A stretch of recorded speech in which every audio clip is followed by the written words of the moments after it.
മഴവില്ലിന്റെ 7 നിറങ്ങൾ ഇടുക്കിയുടെ മലനിരകൾക്കിടയിൽ സ്ഥിതി ചെയ്യുന്ന ഒരു ചെറിയ ഗ്രാമത്തിലായിരുന്നു അനീഷ് താമസിച്ചിരുന്നത്.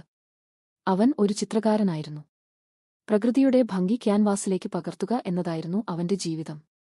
അവന്റെ ചെറിയ സ്റ്റുഡിയോ മലയുടെ മുകളിൽ ആയിരുന്നു. അവിടെ നിന്ന് താഴേക്ക് നോക്കിയാൽ പച്ചപ്പാർന്ന താഴ്വരകളും വെള്ളച്ചാട്ടങ്ങളും കാണാമായിരുന്നു. ഒരു ദിവസം നഗരത്തിൽ നിന്ന് ദേവിക എന്ന പെൺകുട്ടി ഗ്രാമത്തിലേക്ക് വന്നു. അവൾ ഒരു യാത്രാ എഴുത്തുകാരിയായിരുന്നു. കേരളത്തിലെ മനോഹരമായ സ്ഥലങ്ങളെക്കുറിച്ച് ഒരു പുസ്തകം എഴുതാനാണ് അവൾ അവിടെ എത്തിയത്. ആദ്യമായി അവർ കണ്ടുമുട്ടിയത് ഒരു വെള്ളച്ചാട്ടത്തിന്റെ അരികിലായിരുന്നു. അനീഷ് തന്റെ ക്യാൻവാസിൽ ഒരു ചിത്രം വരയ്ക്കുകയായിരുന്നു. ദേവിക അവന്റെ ചിത്രത്തിലേക്ക് നോക്കി അത്ഭുതപ്പെട്ടു. "ഇത് ഒരു ഫോട്ടോ പോലെ തോന്നുന്നു," അവൾ പറഞ്ഞു. അനീഷ് ചിരിച്ചു. "പ്രകൃതി തന്നെയാണ് യഥാർത്ഥ കലാകാരി. ഞാൻ വെറുതെ അതിനെ പകർത്തുകയാണ്." ആ ദിവസം അവർ മണിക്കൂറുകളോളം സംസാരിച്ചു. അടുത്ത ദിവസങ്ങളിൽ ദേവിക പല സ്ഥലങ്ങളും കാണാൻ അനീഷിന്റെ സഹായം തേടി. ഇരുവരും ഒരുമിച്ച് മലമുകളിലേക്ക് കയറി. മേഘങ്ങൾക്കിടയിലൂടെ നടന്നു. വെള്ളച്ചാട്ടങ്ങളുടെ ശബ്ദം കേട്ടു.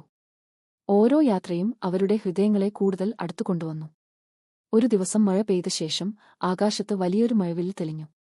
ദേവിക അത് നോക്കി ചോദിച്ചു, "നിനക്ക് മഴവില്ലിൽ ഏറ്റവും ഇഷ്ടമുള്ള നിറം ഏതാണ്?" അനീഷ് കുറച്ചുനേരം ആലോചിച്ചു. "ഇപ്പോൾ എനിക്ക് ഒരു നിറം മാത്രമല്ല ഇഷ്ടം. പിന്നെ എല്ലാ നിറങ്ങളും." എന്തുകൊണ്ട്? അവൻ അവളെ നോക്കി ചിരിച്ചു. "കാരണം ചില മനോഹര കാര്യങ്ങളെ ഒരു നിറത്തിൽ വിവരിക്കാൻ കഴിയില്ല." ദേവികയുടെ ഹൃദയം വേഗത്തിൽ മിടിച്ചു.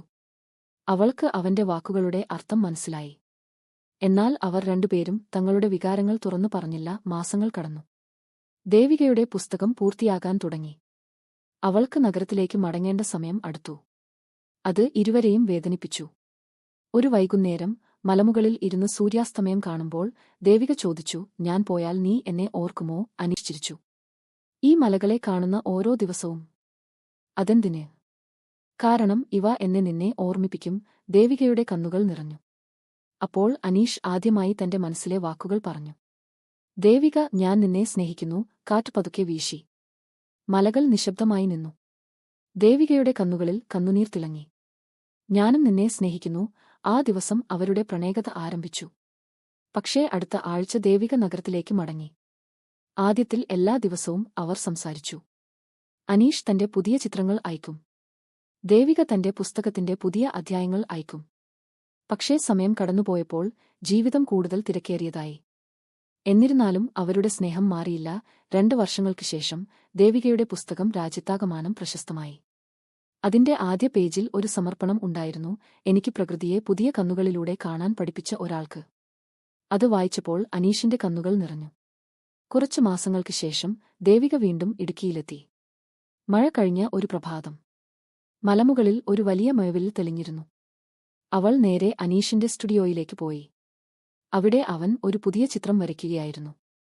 അവൾ പിന്നിൽ നിന്ന് ചോദിച്ചു, "ഇപ്പോൾ നിനക്ക് ഏറ്റവും ഇഷ്ടമുള്ള നിറം ഏതാണ്?" അനീഷ് തിരിഞ്ഞുനോക്കി. ദേവിക. അതേ പുഞ്ചിരി, അതേ കണ്ണുകൾ, അതേ സ്നേഹം. അവൻ പതുക്കെ അടുത്തേക്ക് നടന്നു. ഇപ്പോൾ അവൻ അവളുടെ കൈ പിടിച്ചു.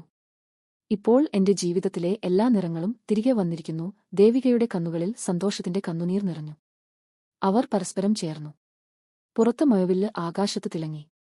അന്ന് അവർ മനസ്സിലാക്കി, ചില പ്രണയങ്ങൾ മഴവില്ലുപോലെയാണ്. അവ രൂപപ്പെടാൻ മഴയും കാത്തിരിപ്പും വേണം.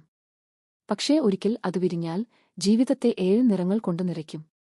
അങ്ങനെ അവരുടെ പ്രണയം മഴവില്ലിന്റെ നിറങ്ങളെപ്പോലെ കൂടുതൽ മനോഹരമായി ജീവിതത്തിലുടനീളം വിരിഞ്ഞു.